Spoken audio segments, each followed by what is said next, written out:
Today is Thursday, February 3rd, and you're listening to the Beer Temple Podcast. Remember, this is what we wanted. Remember, this is what we said. To never be heard or seen from again. Remember, this is what we wanted. Remember, this is what we said. To never be heard or seen from again.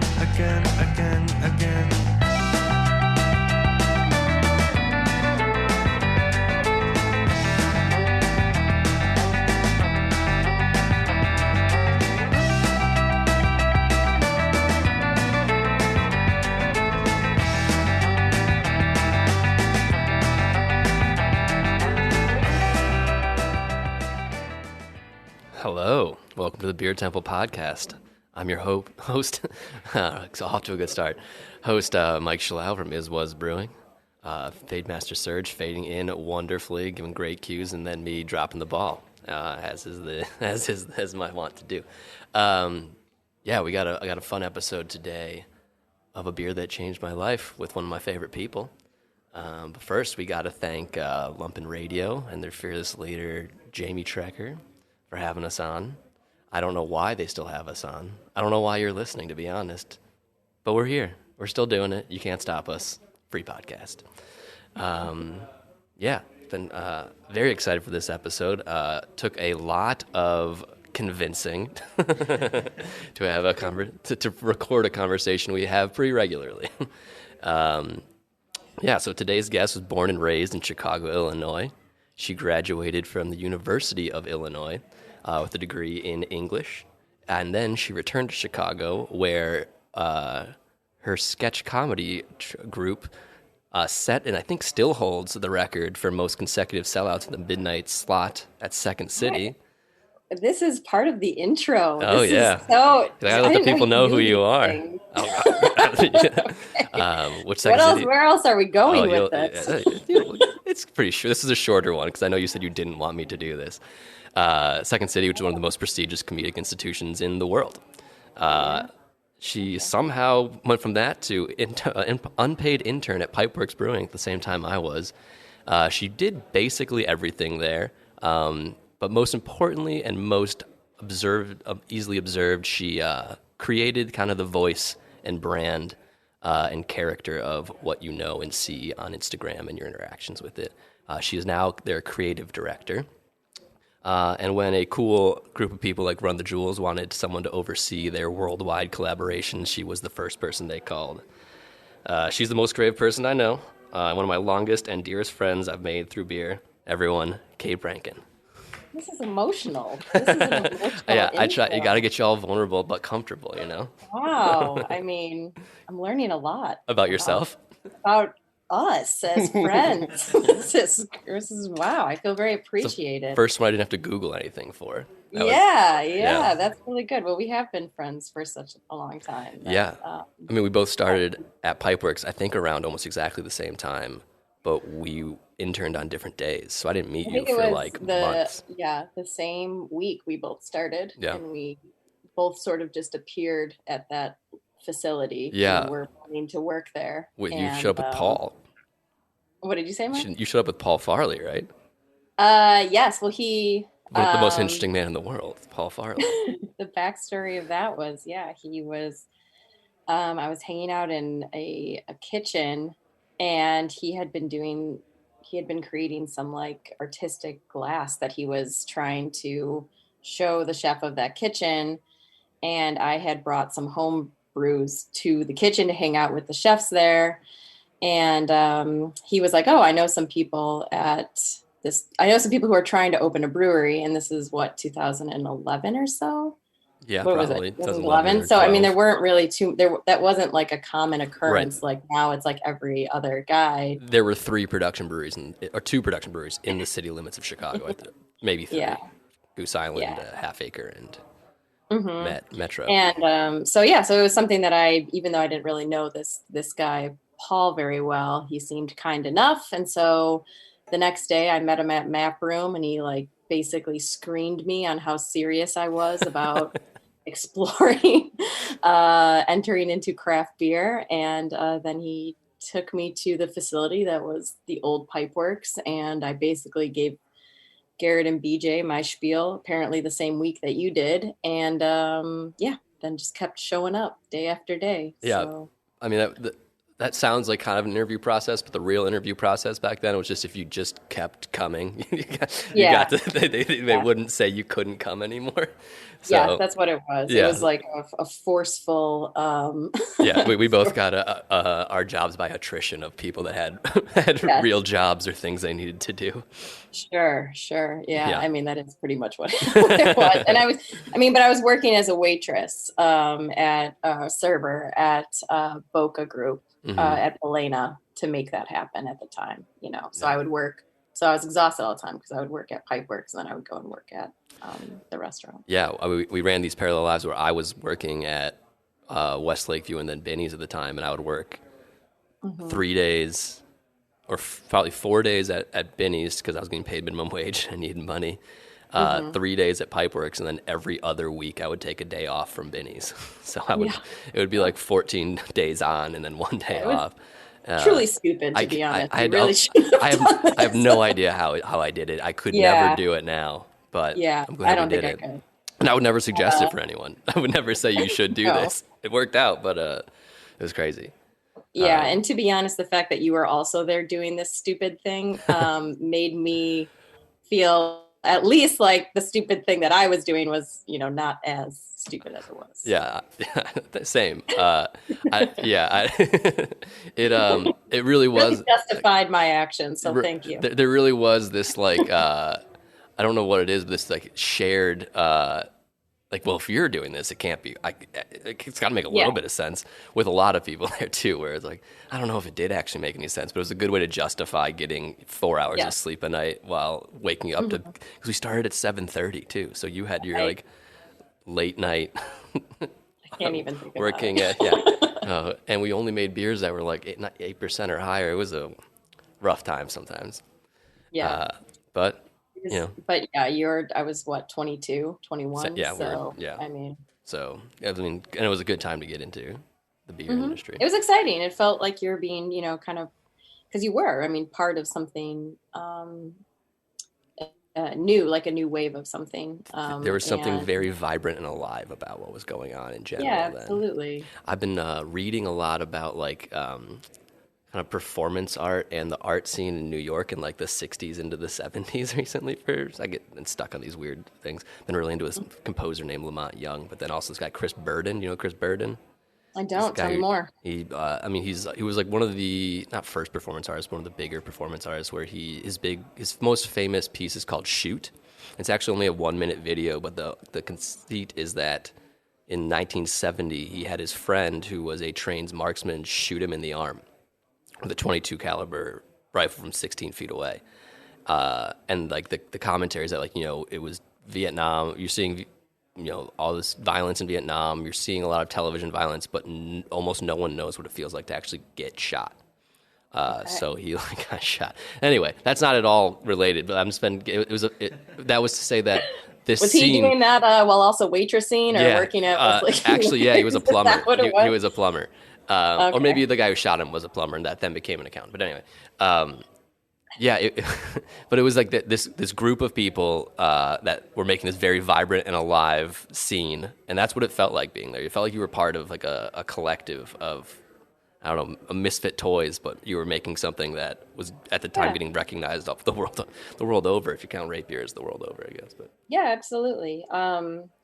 And it was evolving, and it was evolving rapidly around you. There was so much room for experimentation. There was so much room for exploration. There were opportunities to be able to really define an entire, I don't know how many people would be hiring someone without, full experience at that time to have the opportunity to kind of to work towards defining a brand. There was a lot of, we were making whatever beers we wanted to make. Yep. And that was really exciting. And that was really cool. We were doing so much experimentation and so much exploration. Sometimes it wasn't great. It was a different time.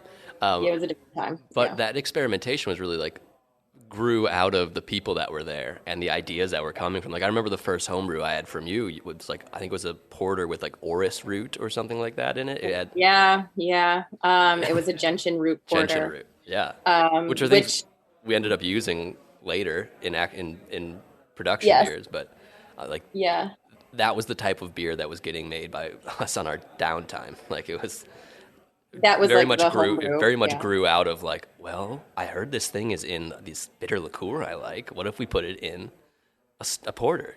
And it was so bad. It really was It wasn't really bad. not good. It wasn't carbonated. Like, I think I It brought it was in like mason like jars, and it was 9 years ago, but just yeah, I remember. rancid, just so bitter. But It was cool though. but the idea of just trying things was really there. And actually, Yeah. that beer idea that's grew out of the two beers that I planned on Oh, talking about good, today. good segue. As this is an episode of a beer that changed my life. Hey, what is a beer that changed your life then got you started on this crazy path, Paul Farley? Um, it was Edmund Fitzgerald, the porter from Great Lakes Classic. Brewing Company. A classic, yes, it was. But for me, it was pretty revolutionary because I had it at a beer bar called Crane Alley in Urbana-Champaign, where I'd been going to school. And I had been drinking pretty much Keystone Light that entire time leading up to that. Nice. And by drinking, I just mean I wasn't like enjoying. It was just like, that's what I knew as the concept of beer. And to then have something that was, balanced, had flavor, had texture, and had history was really interesting. And that's kind of what sort of set me onto a path of trying to learn more and explore what this whole beer thing actually was. Cool. So then you started homebrewing while you were in college, or then? Yeah, a little bit. But it really kind of came towards the end, and then right after school. When I was living at my mom's, Yeah, we would staying, make jokes about it's not really home brewing, it's apartment brewing, which is way, way worse and way harder. staying at my mom's condo, and Yeah. yeah, Yeah, I almost found her. Hmm? lit my back porch on fire a couple of times. You shouldn't be boiling your wort on the third story of the landlords Yeah. frown upon that, but they don't got to know.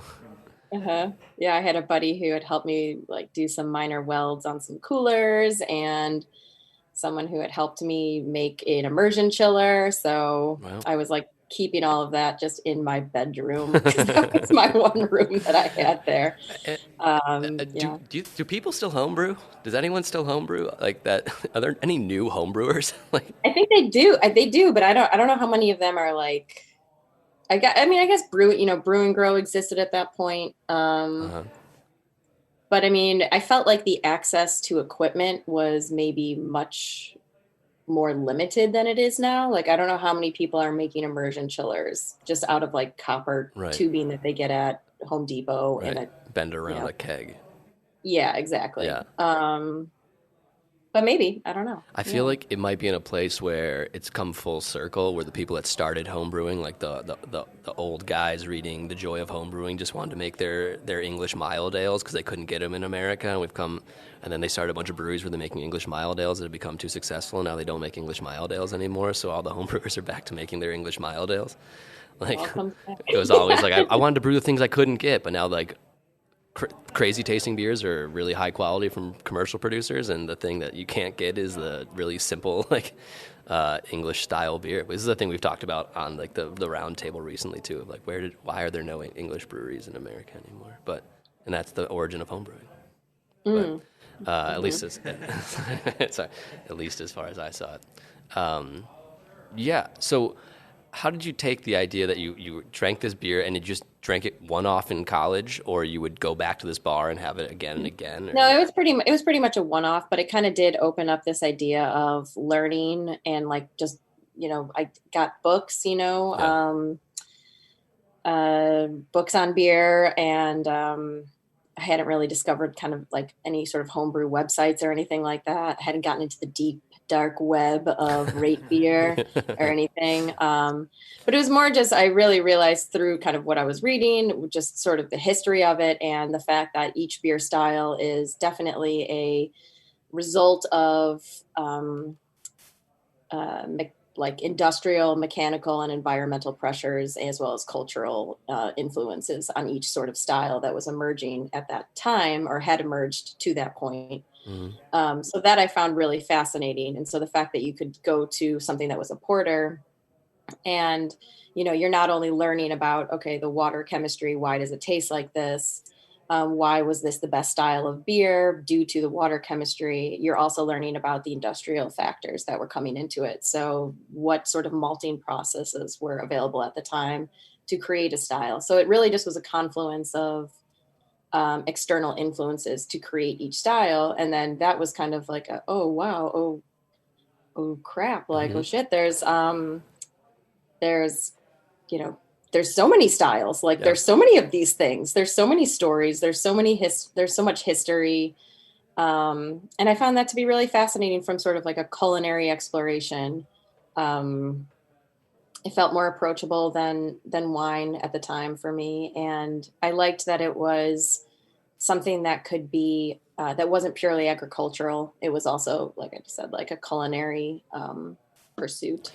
Yeah, I mean, you're someone who very obviously from that explanation can see like the breadth of beer just as the liquid, but I also admire you for being someone who can see the breadth of what you can do with beer, not just making the liquid, but presenting it and contextualizing it for people. So you started running the Pipeworks Instagram and all that, and really created this crazy voice by using other creative abilities you had.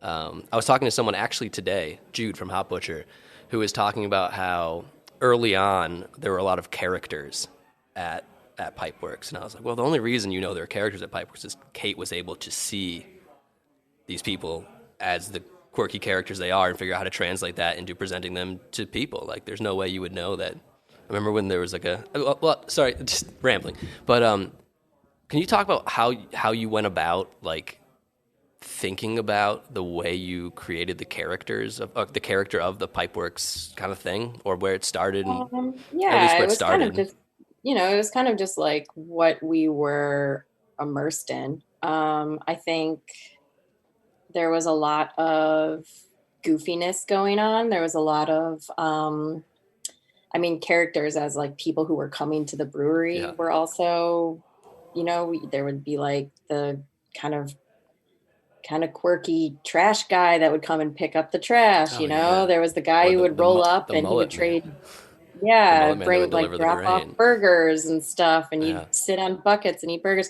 I mean, it was just like a very sort of garage style brewery at the time. I mean, There's literally a garage door we would open up. it really, yeah, it's, you know, very different now. Yeah, I've been For the talking to better, some guys who are making. probably, but at the time, yeah. I've been talking to some guys who are making a non-alcoholic beer, and they're just like kind of, there's some branding guys, and one of them used to live in the neighborhood, and was like, I don't know what you guys were doing there, you were playing basketball, and it seemed like a cool vibe, like, and I'm like, this kind of was it, right? Like, but Yeah, that's what it was. You So did a it was really just, wonderful job of capturing it, or then also amplifying it, like you knew. yeah, at the time it, you know, it's a different, you know, it's a different vibe the way that the brewery's presented now, but at the time it certainly was about just making do with very little Yeah. and having no pressure, and you know, it wasn't as polished, nothing was as polished at that point. So it's not like we were trying to get certain amounts of impressions on Instagram or anything like I don't that. even It think was you really could just see about those. like having fun, doing goofy stuff, making each other laugh, Yeah. and being creative and having a good time. And I feel like that kind of was translated to a lot of people. And so it just was a sort of an organic process instead of something that was formulated. I don't think I ever sat down and was like, haha, Right. like this is it. Right. But instead it was more just about trying to highlight the creativity that was coming from all directions, and kind of just put a little spotlight on people as they were making those contributions. Yeah, I don't think if we were to try to sit down and be like, well, here's our social media strategy at that point, it would never have worked the Yeah. way it worked. Yeah. Like, I mean, yeah, it was a lot of just kind of scrappy putting things together. well, I don't even know if it really kind of ran parallel to the approach to everything, right? Where it wasn't gamed yet, right? You didn't know how to like, oh well, if you post this many times a week and you use these hashtags at this time, like we can see that most of our users are active now. Like it was the same thing with how we chose to make the beers, like right, like it wasn't like, yeah. oh, if we make like a 4-pack of labeled hazy IPA cans, that'll sell twice as fast as if we make a beer that's 10.5% alcohol, 60% rye, and supposed to taste like a Manhattan. Like it was put it all out there, see what works, and some of the things that worked really, really well were things you never would have got. Like no one would have thought that a White Russian Imperial Stout would be a beer that would be made on an annual basis when that thing came out. That was just absolutely. like, One of the other, beers that changed my life, if we're going to call it that. one time I misspoke and said beer that saved my life, and it got really got really heavy. Yeah, that's the last question, so get ready. I mean, I guess the fact that the beer that changed my life has a sinking ship on it should also be probably considered. But the other one would be from a brewery out of Italy, the Lover Beer Brewing Company. Louvre beer. Yeah. Because beers. at the time I was going, like many people, to Binny's where Adam Vavrick was working. I was working. And you were working there, yeah. And I remember I walked up trying to sell you Pipeworks. Adam. I was probably trying to sell you Pipeworks when you walked in, right? Probably. Yeah. I doubt it. I sold a lot of people you're that Pipeworks. other guy who's making stupid decisions. Yeah. My My I'm not gonna rival. trust you with anything. I'm gonna make dumber decisions than you. Yeah, exactly. But at the time I'd never met Adam Vavrick, and I went up to him and just kind of very quietly was like, I'm a home brewer, and I'm sure he got that 20 times a day. But at the time I just felt like, this was such an admission of interest, and yeah, it's so scary to even just do that. You're very vulnerable for saying, I like the thing that you're here to sell me. Yeah.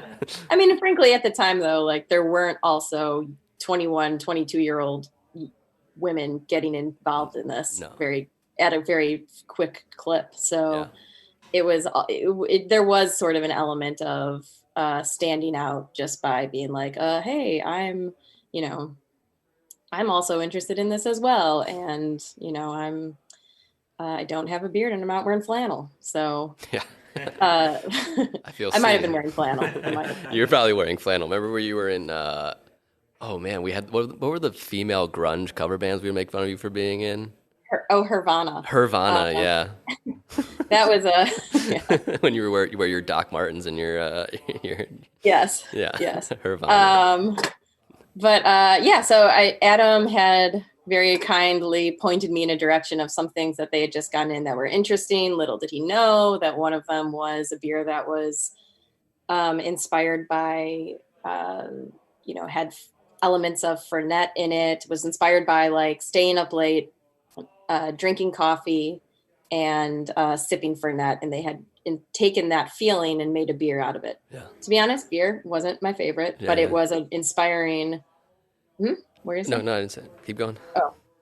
It was inspiring to me in the sense that it was the first time, and maybe this existed in other places, but it was the first time that I had seen kind of a mood captured or a scene captured or something that was a little bit more composed, other than just it's a beer and it has fruit in it, or it's a thing and it has this in it. So then it kind of launched my interest in sort of inspired composed beers and writing those recipes. And I found that to be we went pretty heavy into that at a certain point too, right? Again, probably wasn't great at some point, but still, I mean, it was, I see people doing it all the time now. I mean, I'm not saying that this is what started it, but I mean, it's a common practice at this point to do that. I think it's also kind of a beautiful thing that we hardly ever talk about beer is that you can love something even if it isn't your favorite tasting thing, right? And you can love it for reasons other than it just being like the right combination of flavors in your mouth and you're drinking it, right? Like that was like a conceptual work of art in a way. Like it was a conceptual like presentation of something that you were able to bond to the forethought of it, the conceptualization of it, and the attempt, even if the way the liquid tasted you weren't like, oh, this is my favorite tasting thing of all time, which, of course, you always want to make it taste as good as you can, but there's much more to, and I think one of the things that makes me very impressed with you when you wrote recipes and made beers is that was always part of it, even if it just was like an IPA. It wasn't just like, well, this is an IPA with honey. It's like, well, it's a feeling that we're going for, the feeling that I had, and then the way I'm expressing is through this thing, or we're gonna make a Negroni beer, and then like like, but it then we had done a couple of cocktail beers at that point. It became very important for me to achieve the color of it from a certain cochineal thing, and so I spent like weeks trying to find this stuff. But that beer only would have existed for me as a vibrant thing if it had that in it, because it would complete the actual idea of this being like, we've recreated this thing. If it's just like we made it red with hibiscus, it would be like, all right, well, you didn't really do it. But I mean, it sets things up, it puts things makes things alive in a way that just it being an inert liquid in a glass can't. I mean, that's the point when it really becomes a culinary pursuit. You're really you're trying to create an emotional, nostalgic, or you're just trying to communicate something to someone who's drinking a beer. And the fact that you can do that, to me, is incredible. I mean, the Manhattan cocktail beer, the one that you and I both worked on, where it was like really important for us to make sure that it had an absurd amount of rye in it and had a good texture. And you're communicating or you're transposing the idea of what it means to sit down with a cocktail into a beer, and kind of maybe if you have those flavors in a new way, it could make you appreciate kind of both things in a new way. I mean, that one's one of my... Or it's just a good beverage, Right. That was one of my favorite projects to work on. There were so many things that we did wrong too. Like it didn't need to be 55% rye, and then we stuck that mash. Truly, that was one of the worst stuck mashes I've ever been a part of. And it didn't. It was a course a day when like the super hip people from Longman Eagle were stopping by to like check out the operation that I had very boldly gone into a meeting with like the coolest restaurant, one of the coolest restaurants in the city that had a Michelin star at the time. Be like, not only are you gonna buy our beer, we're going to make one specifically for you. It's going to be 10.5% alcohol. We're going to charge you like $12 a bottle for it. And they're like, I don't remember like, this happening this way. I was a little bit more charming than just being like, you're doing this, but that's it. That's why I'm not remembering this. But then like that from the beginning, they were on board for the whole thing, including, it might even have been Chad's idea to be like, well, we should serve it on a rock with a twist of lemon in it. Which I was like, I think they said it joking. They're like, no, now that you put that out in the world, we have to do that. And so when we released that beer, you could get a flight that was the actual Manhattan, like a Longman Manhattan, and then the beer next to it served exactly the same way. And my goal, the goal I hoped would happen, I don't know if it's just mine, was that at least one person would start drinking them back and forth and get confused about which one was which. And we achieved that goal because I did that, because I had to. I had a few too many, and I was like, I don't know which one's which anymore. We did it. But yeah, that was just completely a concept, and that worked as a beer, that then worked as a presentation, that then worked as like a vibe. And I think I see you doing that now pretty frequently with what you're doing at Was, like with your agave beer that you just put out. I mean, is that something that came into your consideration when you chose to undercarb it or to not carb it? What did you choose to do? Or is this just like you're just like, okay, I messed up, let's justify it, backtrack it. How are we going to justify this? I've been trying to figure out how to like simultaneously get the word out that I did this on purpose without making it look like I'm only kidding. I know you did this on purpose. But well, so that beer is it's re-fermented on the agave and it only uses aged hops. And mezcal, like really authentic mezcal, not always, but almost always, is naturally fermented by the native microorganisms. And so I wanted to have that happen with the beer. It wasn't going to be 100% fermented by that, because that's even a bigger risk than I'll take. But it was secondary fermentation that was allowed it to acidify. And while it was in these big plastic drums that I have, where I do a lot of the fruiting, a lot of stuff, and so we were drinking it out of the drums with a wine thief. And I'm like, this to me is a lot like drinking like an orange wine, which is like my favorite thing to drink, outside of Saison, I guess. But sometimes I like it even more. But I'm like, and there was a textural component to it. There is this slickness and this like kind of oiliness that wasn't in the beer before it was conditioned on the agave. And I thought that if it was really highly carbonated, the effervescence would kind of bust that up a little bit. I would make it like a fluffier mouthfeel rather than like this slick thing. It's like kind of think of it as like a stirred drink versus a shaken drink. Like you aerate a drink, it's not going to have the same silky, slick kind of like smooth mouthfeel. Yeah. And I didn't want carbonic acid to add another layer of acid on this thing that was already decently acidic. So all those went into the consideration of it being very, very low carb. We pitched some priming sugar just to scavenge any oxygen, or what I thought would scavenge some oxygen from the bottling processes that are imperfect that we have to use. But it's right at, if not under, perceptible levels for humans in That's a good story, Mike. People might actually believe that. Yeah. I mean, I've told enough times that I'm starting to believe it, and I didn't. I mean, exactly. That's the same kind of thought that I think is. I really enjoy seeing that in breweries, in beer, and people who are making those kinds of thoughtful decisions, where it's, even if you're making something ridiculous, like trying to recreate, I don't know. Yeah.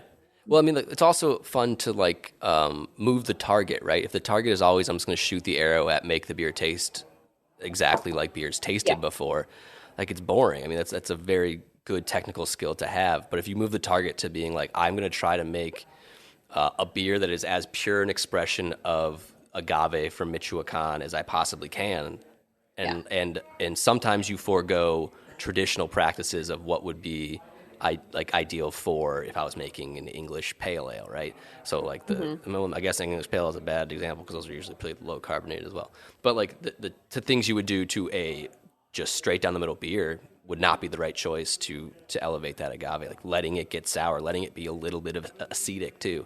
Like these are all choices that I wouldn't have made if it wasn't to express the agave. So moving that target from being like, I'm trying to make something that's just straight down the middle, the best way I could make a Pilsner, to like, I'm trying to make someone forget that they're drinking a beer and think they're drinking a cocktail, like the Manhattan beer, or they maybe think they're drinking a orange wine, or some sort of other tweener category that's like a agave wine or something. So I think that's really fun. Well, I mean, in those sorts of variation, I mean, exists in beer styles kind of already, I mean, like looking at what a barley wine is versus an IPA, I mean, that's like, those are very different styles, and that sort of variation of carbonation, variation of body, variation of hopping, like those things already sort of exist. So I mean, there's room for that within the overall, like within the table set, Yeah, and I think people are very infrequently inspired by, or people that make stuff are very infrequently inspired by how it should be categorized, right? If you're a creative person, you're inspired by some sort of problem you're trying to solve or some sort of idea you have, not by saying, well, it has to be 17 IBUs because that's what the BJCP category style guidelines say. I think like when I first started getting into beer, and when I first started even home brewing, like hence the terrible beers I was making, I made bad beers at home brewer too, actually. My home brew was awful. So you weren't alone. Maybe that was a precursor to getting, just making bad stuff. but I remember just walking into this scene, and it's like there's already such a lush history. There's so much information. There's so many rules. There's so many recipes. There was so much at the time, just walls, or like, this is how this is done, and this is how this should be done. Right. Even though like those walls were coming down quickly, I remember thinking, like, there's no one in the world who needs me, Kay Brankin, to try to make a perfectly executed Czech Pilsner right now. There was no one there in the world who needed me to do that. No. At that time. And I remember thinking, just like, let's just get weird. Like, there's no, because there's no expectations, and there's no, reason that you need to adhere to any of these styles. Like, it was kind of just open season, because if I were to do those styles, or if we were, you two and Pipeworks in general were to do things like by the book, you would just be adding to, at the time, already felt like a crowded race. Right. And well, and when you do stuff like that is more of an expression of who you are, what you believe about something, you start to find this like something similar to what we're talking about internally to Pipeworks, but this like kinship with other people that are doing kind of similar things, right? And you find this like community of people who view it similarly, right? Where it's not like we're not a German brewery, we're not an English brewery, we're a creative brewery. And like you and I have had the opportunity to go all over the world and work with people that work like that. Like one beer that I brought with me that we were going to share if it wasn't so snowy, and you could have been here, but I think you have a bottle of it too. Is this a collaboration we made in Japan? Yeah. With Shia I did Kogan. grab a bottle, but I have I accidentally grabbed the barrel-aged version of it, and I'm Oh, that's all right. little I've got the afraid to version open with it. homegrown blueberries, raspberries, and coffee. But that was an incredible experience. That crack it, You want see some how of it this? is. Yeah, go ahead. Do it. It was an incredible,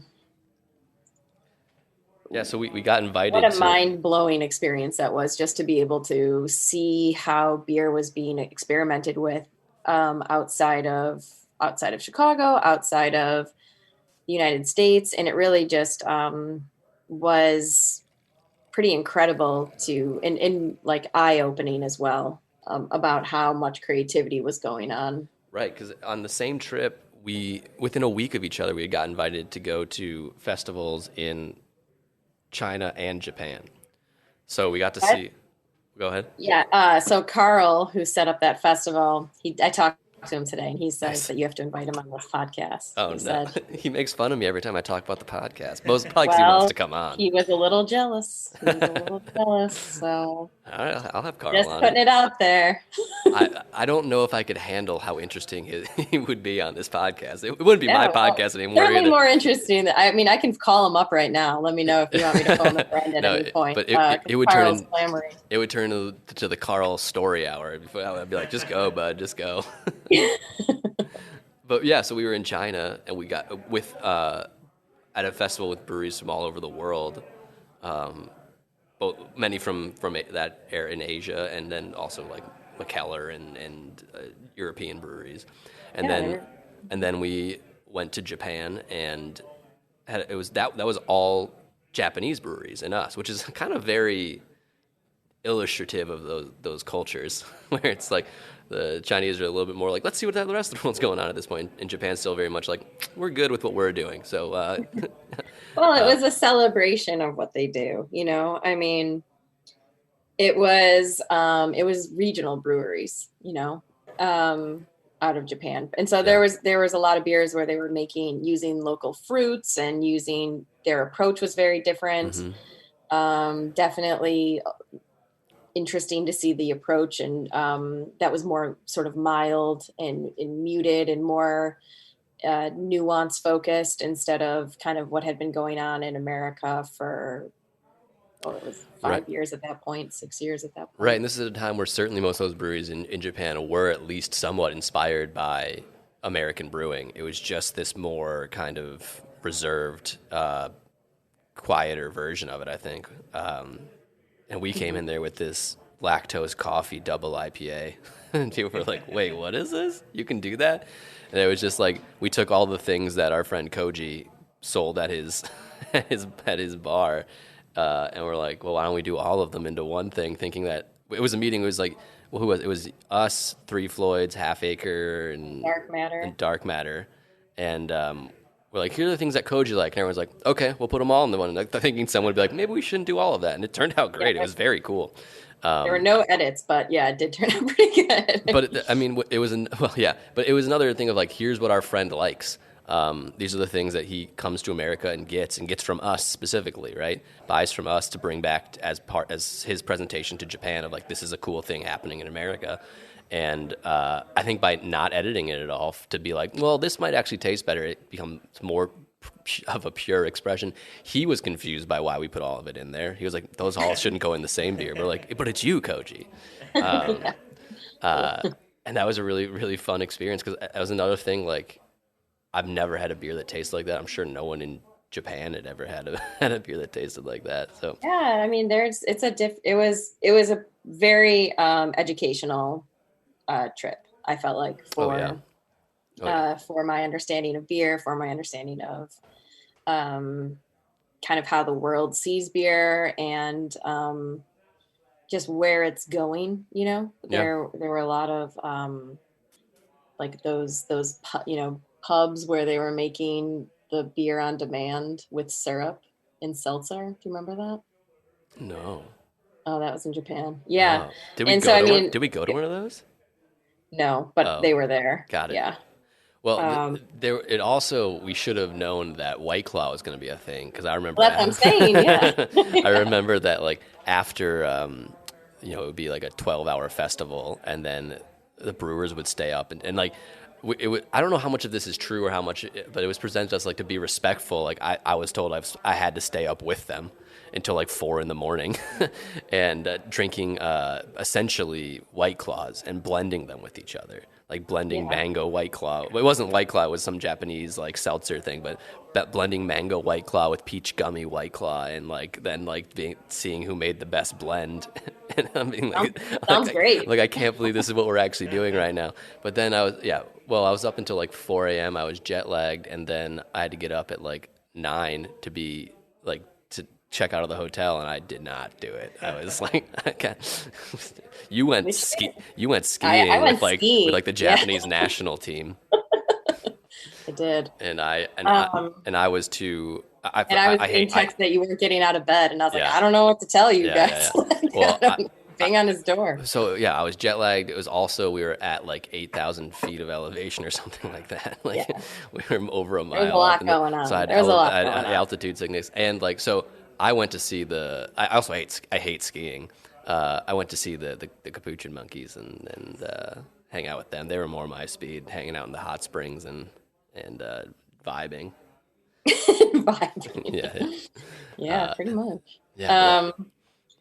Yeah. I mean, it's as far as beers that were inspiring too, I mean, I think your Hey Careful Man beer was a good one too. That was good right off the gate. Early kind of composed attempt at something. Yeah, I can't believe they let me do that. That was that was the first beer they let me write a recipe for, and I was like, well, might as well swing for the weirdest fence. That was the first one? Really? Yeah, that was the first one I got to write a recipe for. Which is it's a white stout, but it has coffee, cacao, and vanilla in it. So if you close your eyes, it's meant to be like, to taste kind of like a stout.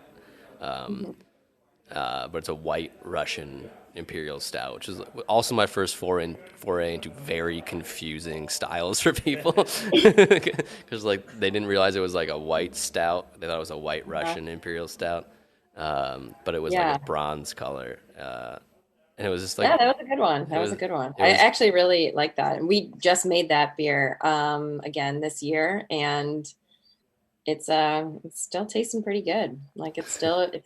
Still pretty. It's always surprising to me that it's as good as it is, but it certainly is. Yeah, it works. It becomes a cohesive, enjoyable flavor.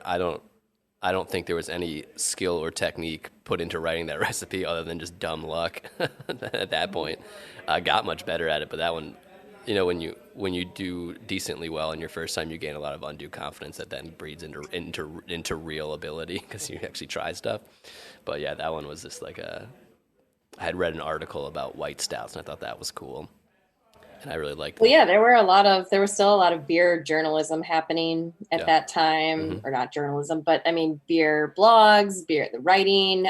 People were still getting so much information from home brewing posts.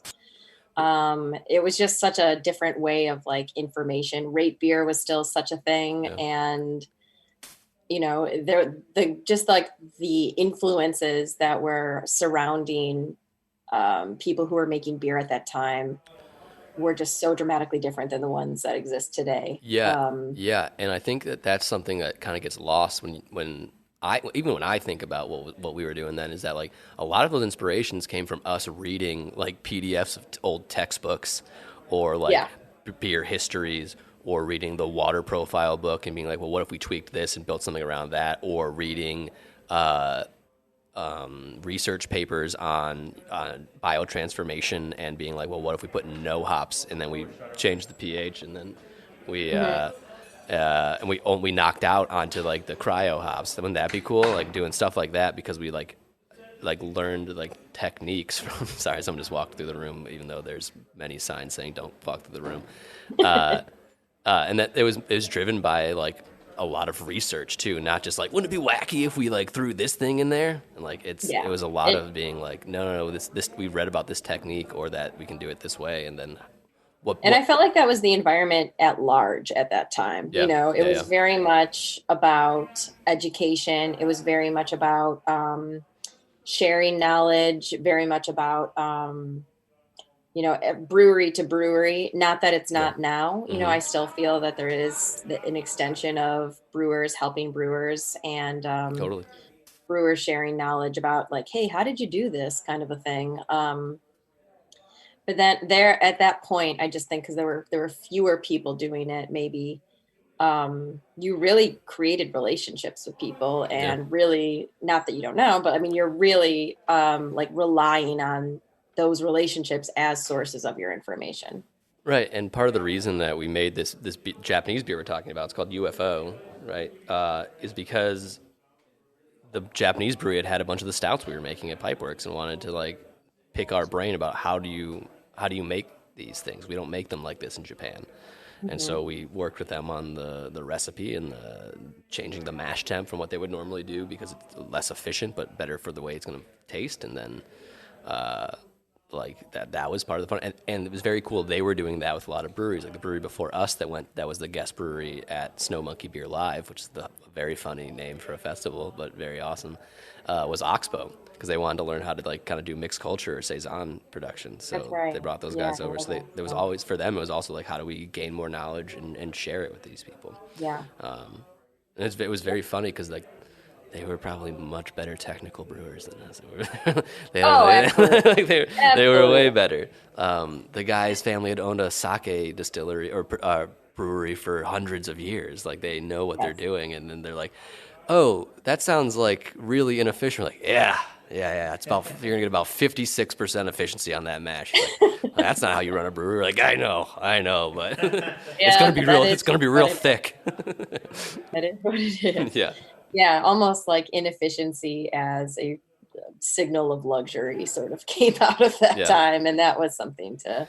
Uh, Yeah, I was really into the idea that like what craft beer tastes like is in some ways inefficiency, right? Like it's using too many hops by some standards. It's using less efficient amounts of different malts, but that's yeah. not Well, there's a totally rebellious true. to it. Like, right? There's like it's fun to experiment with that idea. It's not totally true, and it's not right to fall in love with it like I did for a while, but it's more than just an excuse. But Well, I think it felt at a time like doing things that were maybe inefficient or gluttonous or extreme, yeah, felt really rebellious for a while, because sure, what you're really rebelling against is commodity priced beers that were macro brewed and beers that were I mean, and that was sort of the culture that you were kind of cutting into a little Totally. bit. So with that in mind, then it was like, yeah, let's just do this in a just ridiculous way. Hmm. And I think that was also kind of a driving force for so many people.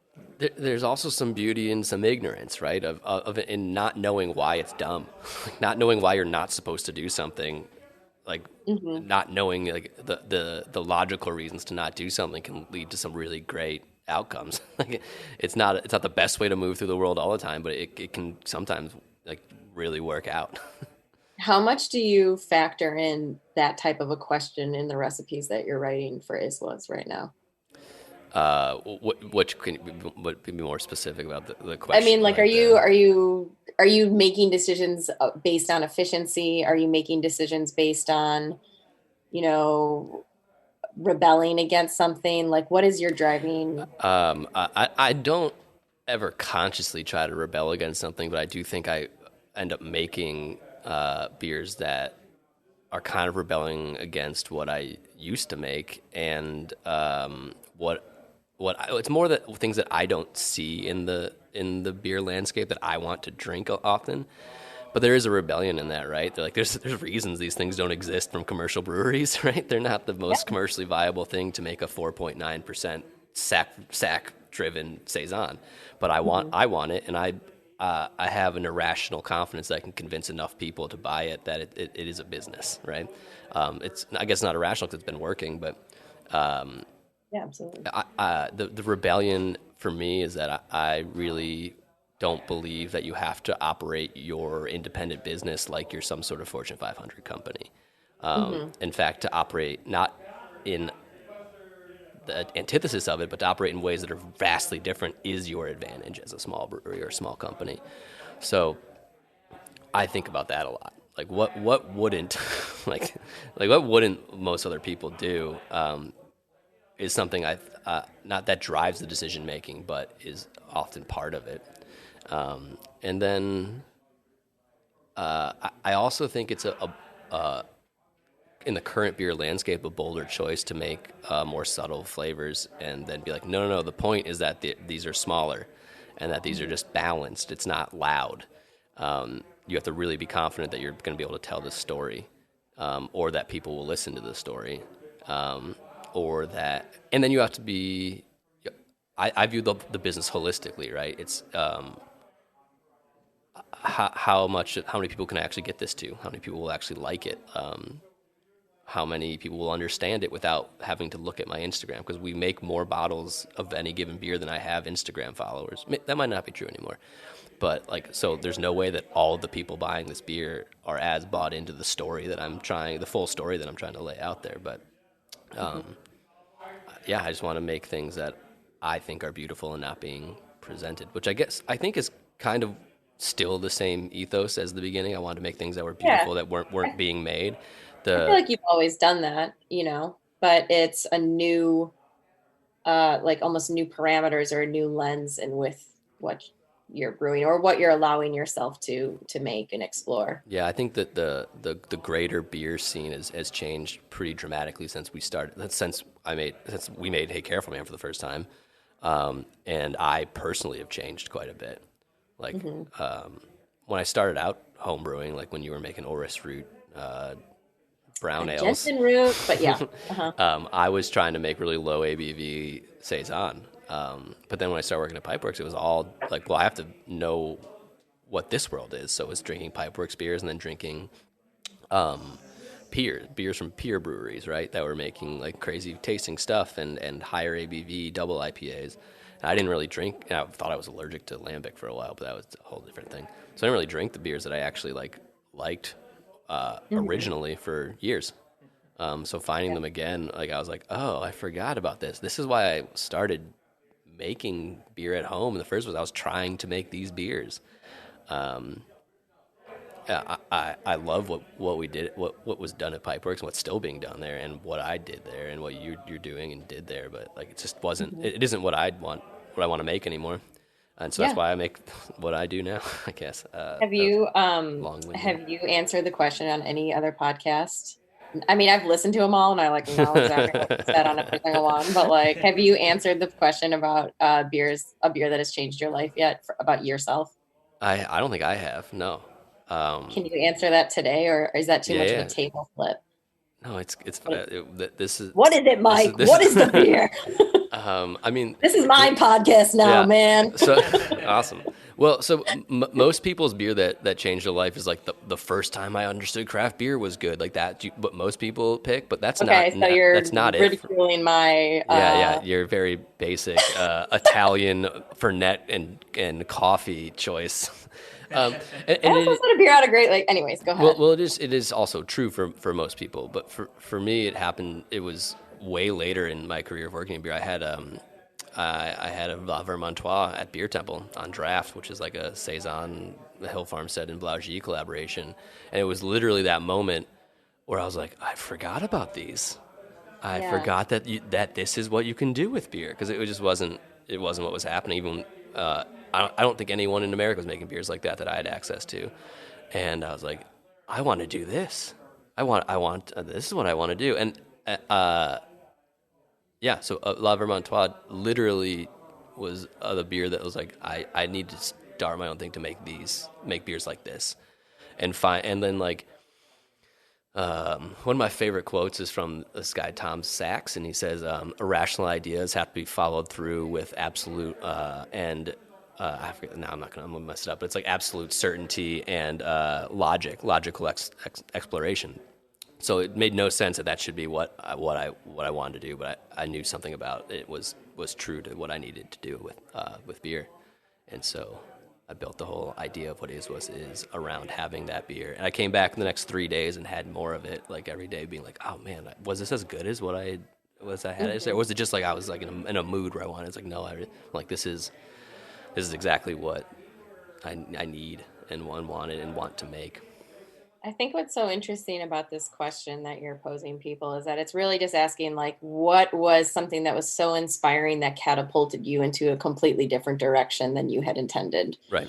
And, inspiration the fact that I think is so impressive is that there are so many people that have just tried a sip like you did of a beer or tried a sip of anything and been like, I need to make dramatic changes in my life to pursue this creativity. Right. So I think there's something to be said about just, this industry still attracts people who are driven by passion and who are driven by exploration and who are driven by curiosity. Yeah. And like, that's something that I'm going to be eternally grateful to have ever been a part of. Yeah. And I think it's something that this specifically on this podcast, but I think people in general in beer these days kind of forget is that beer is something very special, and craft beer is something very, very special in that it is a creative medium through like which you can be like gratified through producing and sharing with people. It's an economic means where you can sustain your livelihood, and it's a social connective tool. Like not many jobs are all three of those things. Yes. Yeah. And you can get lost in the mundanity of trying to make it in a world of 9,000 breweries. But there's a reason there are 9,000 breweries, and there's a reason that there's 9,000 people who wanted to quit their IT job and start a brewery. It's a really special thing. It's not just like it's and everyone will have those moments. Everyone will have a moment of being captured and being inspired in some way. Yeah, I mean, it's just an industry of people who have been inspired in one way or another. And I think that's something that's pretty rare still to find, especially in something that's still a commercial endeavor. Right. It's not shooting your buddy in the arm for the sake of art. It's actually, these are businesses, but it can be all those beautiful things. Speaking, I guess, of artists, there's the one artist. Do you know Christian Brancusi? Oh yeah. Yeah. Yeah. So okay. So he had, he's trying to bring his sculptures, which were like smooth, modernist, cylindrical shapes, into the United States for an art show in New York from, I believe, Romania. Hmm. And he was dinged and the customs, because the customs agent at the time was like, what is this? What are you bringing to me? And he was like, oh, this is artwork. And he goes, no, this isn't art. This isn't art. This is like kitchen utensils and hospital supplies is what they ended up taxing him as. Hilarious. And it ended up going all the way to court. And he's like defending this in court. This is, of course, a summation. Yeah. Defending it in court. And it, I believe it was the judge at the time said, we'll say that this is art, but it really does just leave too much up to the imagination. And the name of the sculptures was called Birds in Space. And so, I think about that a lot. And I think about that almost applies here to craft beer, is that there's so many people out there who are making beers and they're like, no, this is birds in space. Yeah, and then some people are like, no, this is just a cylindrical object. This is just craft beer. This is just a beer. It doesn't mean anything. Yeah. But then to so many people, it's like, there's imagination that like abounds within these like parameters of this very kind of undefined Right. beverage and culture. And so like, let's explore within that. And I think that's really interesting. It's also like a vulnerable place to put yourself, to be like, no, I'm trying to make something that is more than just the liquid in your glass. Like I'm trying to make something that makes you feel things, or I'm trying to make something that might be artistic. Like that's a vulnerable place to put yourself. It opens you up to ridicule, especially when you fail at it.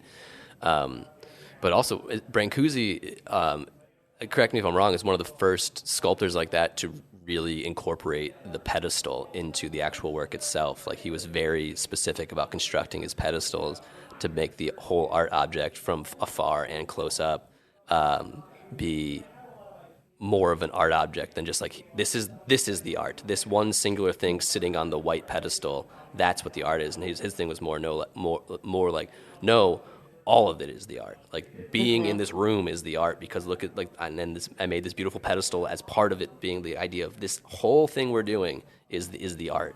And so like that ties back into like, I think we should run these businesses. I try to run the brewery. Like the whole thing is the work, right? Not just the beer you're making, but the way you choose to engage with the people in your business and outside of your business who support you, the way that you source your ingredients, the way that you try to work, like you get the opportunity, if you have a brewery, to all of that to be like the creative thing you do, which is not the case in most. I think a lot of people do, maybe not consciously and maybe not in compared to Brancusi, but I think a lot of people, also see the creation and the potential for creation as a reason that pulls them into something like this. So I wouldn't be surprised actually if, at some point you get someone on the show who's, the beer that changed their life is like a beer label or something that's like an experience at a brew pub or an experience in a setting where it's not even so much about the beer, it's about the people who they're with. And I think it's just, it's an interesting template that pulls people in. Yeah. Well, good question to be asking people. Yeah. Well, thanks for answering it, Kate. Aren't you glad that I came up with this question to ask you on my podcast? Yeah, I honestly surprised it's the first. Well, actually, I'm not surprised you're the first person to try to flip it on me and ask me the question. It's very much in both, I think, your personality and our relationship. That is exactly how that would go. Well, you like to talk and I like to deflect. Well, thank you so much for being on my podcast, Kate. Yeah, no problem, Mike. Is there anything else you'd like people to know before we wrap this up? Nope, I got nothing. Awesome. I got nothing to plug. Cool. Well, thank you for being on. Serge, thanks for fading. We'll see you next time. Remember, this is what we wanted. Remember, this is what we said. To never be heard or seen from again. Remember, this is what we wanted. Remember, this is what we said. To never be heard or seen from again.